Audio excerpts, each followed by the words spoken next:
Sumamos a la conversación a Jorge Araya, académico de la Universidad de Santiago y experto también en seguridad pública. Primero, para que nos pueda contar un análisis acerca de cómo ha funcionado ya desde el año pasado este plan de Calles sin Violencia y cuáles son los cambios que verdaderamente cree que podrían ser efectivos a la hora de combatir estos homicidios. Hola, buenas tardes. Buenas tardes. Bueno, lo que nosotros pudimos observar fue que entre el año 2022 al 2023 hubo efectivamente una baja de un 6% en los homicidios a nivel nacional. Habíamos tenido un año 2022 muy fuerte, con 1.300 y tantos homicidios, digamos, y logramos bajar a 1.248 el año 2023. Hubo ahí una baja cuando estaba recién partiendo el plan Calles sin Violencia. Ahora, este año lo que hemos visto, no conocemos, obviamente el año no se cierra y no vamos a tener la cifra final, yo creo hasta finales de enero, de cuántos fueron los homicidios durante el 2024, pero el comportamiento que hemos ido viendo hasta la fecha es que la tendencia a la alza de los homicidios se puede mantener. Es decir, que podríamos ver que este año se replique la cifra del año 2022 y tengamos un número bien importante de homicidios. Homicidios que tienen que ver con distintos fenómenos, ¿ya? Que tienen que ver con el crimen organizado, pero también tienen que ver hoy día con delincuencia común y tienen que ver con un crimen nacional, un crimen organizado nacional que nos había quedado un poquito en el olvido o no priorizado tal vez en algunas políticas que se siguieron en el último tiempo. Sí, Jorge, a ver si puede hacer un análisis por qué hemos tenido esta tendencia al alza. ¿Será que el plan Calles sin Violencia no ha estado a la altura también de estos nuevos tiempos, teniendo en consideración que las bandas ahora actúan de manera mucho más violenta? Claro, cuando se lanzó el plan Calles sin Violencia, yo señalaba que no era un plan que en su modelo tuviese un componente muy novedoso. Lo que planteaba el plan Calles sin Violencia era hacer mucha fiscalización en las calles, en terreno, hacer operativos, buscar a gente que tenía órdenes de detención pendiente. Es decir, estábamos hablando de una labor tradicional de cualquier policía en el mundo. Yo creo que el plan está, a pesar de no ser tan novedoso, correctamente bien pensado. Es lo que tiene que hacer la policía. Sin embargo, la capacidad operativa de la policía es muy reducida en este país. Entonces, lo que se ha hecho en realidad es que primero se eligió un grupo de comunas del territorio nacional y no a todo el país, ¿ya? Solo un grupo de comunas. Yo creo que eso ha sido muy criticado.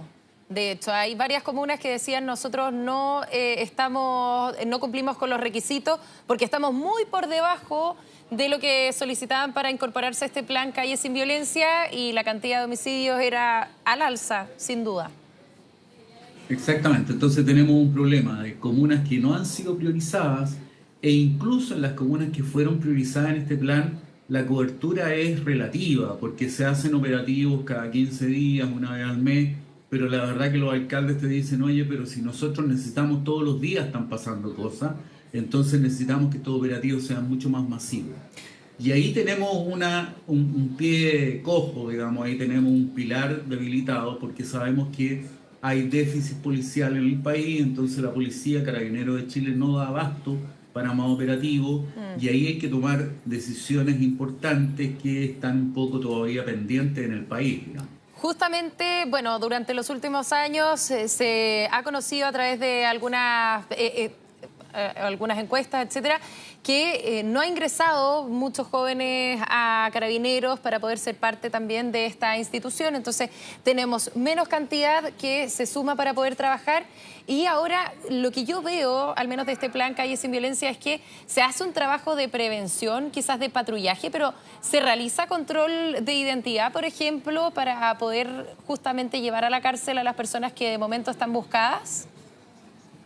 Debieran hacerlo. Hoy día, efectivamente, la policía tiene las herramientas necesarias para ello. Pueden hacer control de identidad. ¿Y lo hacen? Yo diría que se hace cuando se está haciendo un operativo del plan Calles sin Violencia, se hace. Pero esos operativos son de vez en cuando, son una vez a la semana, cada 15 días, en un lugar, luego se trasladan a otro lugar. pero en ese lugar, digamos, después de que se normaliza la situación, los delincuentes siguen operando. Entonces, tú tienes que tener una capacidad operativa mucho mayor, muy superior a la que tenemos hoy día, para que efectivamente esa fiscalización, ese control de identidad, esa búsqueda de personas con órdenes de detención pendiente, es decir, sacar a delincuentes que andan en la calle cotidianamente y que debieran estar en la cárcel, esa es una tarea esencial de la policía, pero como digo, no tenemos la capacidad, hay decisiones que están pendientes, por ejemplo, ya que tenemos este déficit policial, bueno, saquemos de una vez por todas la ley de infraestructura crítica para que podamos usar militares Claro. que reemplacen a la policía en algunas labores secundarias tal vez, y con eso liberamos horas hombre policía para que el policía efectivamente esté buscando delincuentes y no custodiando una carretera, no custodiando una embajada o alguna infraestructura crítica, sino que dedicada a la persecución penal.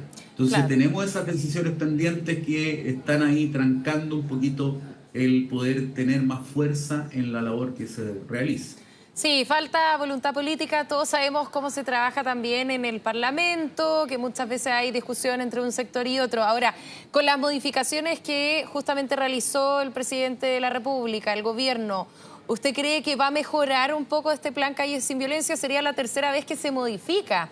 Es decir, claramente hemos visto algunos talones de Aquiles que no han permitido que esta cifra se mantenga a la baja, sino más bien una tendencia al alza de los homicidios. Sí, yo creo que los planes se modifiquen no es una señal negativa, sino que es más bien positiva. Efectivamente, tú tienes que ir modificando los planes porque te das cuenta que no tienen los recursos suficientes, el diseño a lo mejor tiene alguna falla, te faltan efectivos o tienes que incorporar a otras comunas. Entonces, yo creo que está bien que se refuerce. Yo tengo la esperanza de que efectivamente mejore con estas últimas modificaciones la situación, sobre todo en hacerlas más frecuentes, con mayor fuerza, cubriendo más ampliamente el territorio de las comunas. Yo creo que eso es lo clave, o sea, tener una mayor frecuencia, que sea algo sistemático, permanente, en más territorio, en más barrios, en más puntos críticos, porque eso va a significar una presión efectiva contra la delincuencia y el crimen organizado para que los tipos puedan retraerse, digamos, para que los tipos puedan inhibirse de un actuar bastante impune en el que han estado durante los últimos años. Claro, no es por mirar el vaso medio vacío, pero usted mencionaba igual anteriormente que no tenemos la capacidad para hacer ese tipo de patrullajes con la frecuencia necesaria que se debiera hacer para poder justamente llegar a los delincuentes. En base a su expertise, ¿qué es lo que usted haría en el corto plazo para poder combatir esta ola de homicidios que sabemos que está afectando no solo a la región metropolitana, sino que el país? Y delincuencia también. Yo creo que, bueno, no es fácil el tema, tiene dificultades, pero yo creo que es clave en principio el poder liberar a las policías de tareas secundarias. Yo creo que hoy día hay que hacer una priorización y el país lo va a entender y la gente lo va a entender. A lo mejor vamos a tener menos carabineros controlando el tránsito, a lo mejor vamos a tener menos carabineros custodiando una embajada o custodiando un partido de fútbol, pero necesitamos priorizar a la policía en las labores propias de la policía, es decir, investigación, persecución, vigilancia, plan Calles sin Violencia de manera sistemática, permanente. Entonces, yo creo que hay que liberar, hay que rápidamente pasar algunas funciones que se puede hacer, está en discusión en el Parlamento, pasar funciones que tiene actualmente la policía carabinero, pasarla a los municipios. Los municipios pueden actuar en muchas ocasiones de accidentes de tránsito, de temas de violencia intrafamiliar, dejarle esa tarea en los municipios, la infraestructura crítica, sacar también ese proyecto de ley y dejar algunas funciones en manos de las Fuerzas Armadas, custodia de las carreteras, custodia de infraestructura crítica, del puerto, de los aeropuertos, de tal manera de poder contar con urgencia de más policías dedicados a esta labor de control, de fiscalización, de persecución que necesitamos con urgencia. Sí, en ese sentido preguntarle, ¿esto significa también redistribuir a los policías? Por ejemplo, hay comunas que sabemos que tienen un menor índice de delincuencia, llevar a alguno de esos carabineros a otras donde sabemos que es un poco mayor la cantidad de violencia. Mira, eso hay que hacerlo, siempre hay que estar revisando la distribución policial. Eh, pero creo que no hay que engañarse tampoco con eso. Hay gente que yo he visto que apunta mucho al tema de la distribución y la verdad que por mucha distribución que se hagan, cuando los recursos son escasos, la distribución va a seguir fallando. Porque en realidad, más que la distribución, es la escasez que tenemos de carabineros. Es cierto que algún alcalde puede decir, ¿por qué en mi comuna, por qué en Providencia hay más carabineros que en mi comuna si tenemos la misma cantidad de habitantes? Bueno, pero resulta que Providencia o Santiago tiene una población flotante muy importante, tiene la presencia de muchos bancos, instituciones financieras, Mm, en fin, comercio masivo, por lo tanto requiere también mayor presencia policial. Entonces, en ese sentido, no es tan simple los criterios que tú tienes que tener para distribuir a las policías. No basta con el criterio claro. poblacional, hay que tener un criterio también de la incidencia delictual, cuál es la frecuencia que tiene cada comuna, qué actividad hay en la comuna, porque si hay una actividad comercial muy importante, esa comuna requiere más vigilancia también, digamos, porque quienes circulan en esa comuna no son los habitantes de la comuna, sino gente que puede venir de un barrio y de una población popular también, digamos. Entonces, requerimos también vigilar ahí. Entonces, Sí. yo diría, podemos estudiar la distribución, podemos ir mejorando eso, pero el problema central está en la escasez general que tenemos de policías en el país. Sí, otro de los problemas, sabemos que es urgente poder controlar las bandas que llegan quizás desde otros países cruzando la frontera. En particular, ¿cómo evalúa también el trabajo que se ha hecho para poder combatir este punto, principalmente respecto a lo que sucede también con la frontera con Bolivia? Mira, ahí Chile ha estado muy limitado en las soluciones, primero porque todavía no se aprecia un control efectivo, total de las fronteras. Creo que nuestras fronteras, por la declaración de los mismos alcaldes de la zona, todavía son permeables. A lo mejor ha bajado la frecuencia de llegada de la población migrante por esos pasos fronterizos, pero todavía hay ingreso de población que ingresa al país de manera irregular, digamos. Entonces, por lo tanto, ahí tenemos una falla en el control de las fronteras, todavía nos falta un mayor control. Creo que las Fuerzas Armadas tienen que tener una utilización ahí más intensiva en el control de las fronteras. Son ellos los llamados a custodiar la soberanía nacional y por lo tanto las fronteras. Y lo otro es importante, y logrando, entiendo que el gobierno ha ido avanzando en algunos acuerdos con Bolivia para poder efectivamente repatriar, expulsar, digamos, a gente Mm. inmigrante que ingresa de manera irregular o que está mezclada con delitos. Entonces ahí hay una línea de trabajo que está desarrollando el gobierno que me parece que es valiosa y que ojalá dé resultados. Sí, justamente quería preguntarle acerca de eso. ¿Cómo analiza justamente el trabajo para poder llevar de vuelta a los bolivianos que han entrado de manera ilegal? El acuerdo que se ha hecho entre ambos países, ¿cree que puede funcionar? Sí, yo creo que Chile puede darle garantías. Hay muchas cosas en que Bolivia depende de Chile. Sabemos que tienen un acceso privilegiado a los puertos nuestros que hay en el norte del país para poder sacar sus productos, comercializarlos. Entonces Chile creo que puede ayudar a Bolivia en distintos aspectos y en ese sentido sería esperable una reciprocidad por parte de Bolivia y que efectivamente ellos nos ayuden tanto en el control de la frontera para impedir que gente utilice los pasos de Bolivia y que pueden venir de Venezuela, de Colombia, pero están Mm. utilizando el paso por Bolivia para ingresar a Chile, como también poder repatriar de manera rápida, oportuna a gente hacia Bolivia.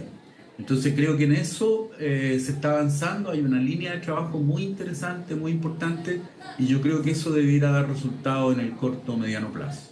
Sí, sumamente importante, sobre todo porque si es que no solucionamos y combatimos el ingreso ilegal de parte de extranjeros, muy difícilmente vamos a poder frenar la ola de violencias, conociendo que también hay muchas bandas que no son justamente de personas nacionales que actúan en nuestro país, lo que sabemos que significa muchas veces homicidios, violencia, delincuencia, que tiene que ser combatida. ¿Le gustaría agregar algo más respecto de la modificación que hizo el gobierno actualmente al Plan Calle sin Violencia? No mucho, yo creo que ese plan tiene que de alguna manera también hacerse cargo de otros actores. ¿Ah? Parece una labor, el plan que hay sin violencia parece una labor muy reducida a la policía. Yo creo que tiene que pensar el plan también cómo incorpora a los alcaldes, por ejemplo, que los alcaldes puedan tener un rol ahí en hacer llegar denuncias con cierta facilidad, las denuncias anónimas que pueden servir mucho a la investigación policial. Mm. Entonces creo que todo el componente del Plan Calle Sin Violencia debe enriquecerse con otros componentes, que es el rol de la comunidad, el rol de los municipios, digamos, el rol de otras instituciones que puedan estar también ayudando en esa tarea. Y ahí el registro civil, entregando la identidad de los sujetos, apurar ese tipo de trámites. Entonces creo que ahí le falta también otros componentes al plan que pueda fortalecerlo mejor todavía.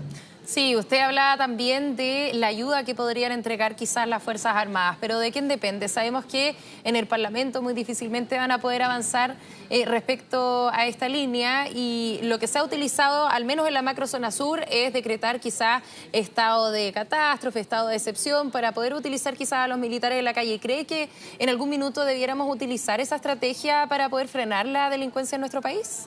¿En la región metropolitana, por ejemplo? No creo mucho en esa línea de trabajo, porque si tú decretas estado de excepción constitucional, tú de alguna manera estás limitando las libertades ciudadanas y después tienes que Mm, prohibir, digamos, que se hagan concentraciones, que se hagan protestas. Entonces, te colocas y colocas al país en un estado de excepción mm. que es mal visto, digamos, para quienes son inversionistas extranjeros, para quienes vienen a turistear a Chile. Entonces, es una línea que tiene efectos colaterales muy negativos. Pero yo no creo que sea necesario el decretar un estado de excepción constitucional. Yo creo que tiene que avanzar la ley de infraestructura crítica que se está discutiendo en el Parlamento y que permitiría el uso de militares en tareas de coadyuvantes de la seguridad sin necesidad de tener un estado de excepción constitucional, digamos. Yo creo que ahí está la clave, pero ese proyecto hay que tratar de que avance lo más pronto posible. Sí, sin duda. Ahora, para poder analizar un poquitito la situación durante los últimos días, sobre todo previo a la Navidad, tuvimos una ola de homicidios y en ese sentido, ¿por qué siempre cuando tenemos feriados es que vemos el aumento de este delito en particular? ¿Hay una especie de explicación? ¿Es que será que los delincuentes tienen más tiempo libre? No, lo que pasa sí, eso es algo universal. O sea, en Ujú. cualquier país del mundo, cuando tú tienes festivos, ya hay mayor salida de la gente a la calle, hay mayor actividad Mm, recreacional y actividad nocturna, por lo tanto, y el delincuente necesita ese tipo de elementos para operar. Necesita la masividad, la concurrencia masiva a ciertos lugares, que la gente ande de noche, todo eso le facilita la tarea a los delincuentes. Entonces, claramente, cuando tenemos festividades, cuando la gente andaba el día 23, 24 de ahora, de diciembre, comprando masivamente en el centro de Santiago, en Providencia, en los malls, en todas partes, tú tenías una masividad que significa mucha gente circulando y muchos bienes circulando. claro. Cada una de esas personas anda con un celular, que es un bien interesante para los delincuentes, anda con dinero, anda con paquetes, anda con regalos, en fin. Y todo eso son, por lo tanto, atracciones para el delincuente. Por lo tanto, Sí. necesariamente cuando tú tienes festividades, cuando tú tienes mucha gente circulando, muchos bienes en circulación, tú atraes la presencia de los delincuentes y en la medida que hay disputas territoriales entre ellos también, entre bandas, ya no solo de crimen organizado, de delincuencia común, incluso que está hoy día ocupando armas, tú tienes una ola de asesinatos también más masiva, más importante, como fue lo que sucedió en estos días. Terrible. Muchas gracias, Jorge Araya, académico de la Universidad de Santiago y experto en seguridad pública. Retomemos el contacto de ser necesario para poder analizar este tipo de delincuencia en otras ediciones acá en La Tarde en Vivo. Muchas gracias, que esté bien. Buenas tardes, que estén bien, hasta luego.